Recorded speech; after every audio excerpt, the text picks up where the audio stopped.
వచ్చాం డాక్టర్. ఇప్పుడు చూసి చెప్పు. సర్ప్రైజ్, 3వ నెలకు వచ్చాం. ఇప్పుడు చూడు ఇంకా తగ్గిపోతుంది. Surprise, size 0. దట్ ఈస్ బొంగరం. బొంగరం తోటి ఏదైనా సాధించగలడు. Cut it short. ఓకే. ఎలా ఉంది మన యాడ్? సూపర్ నానా, సూపర్. చాలా బాగా చేసావు నానా. ఫెంటాస్టిక్ నానా. మీ కూతురా?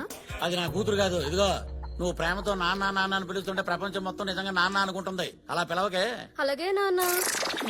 సర్లే, మన యాడ్ రాహుల్ ద్రావిడ్ రన్అవుట్ లాగా అన్ని థియేటర్లో రావాలి. పుష్కరాలకి పోటెత్తినట్లు పేషెంట్లు మన క్లినిక్ రావాలి. ఓకే నానా. హ్యాపీ కాల్ చేస్తుంది.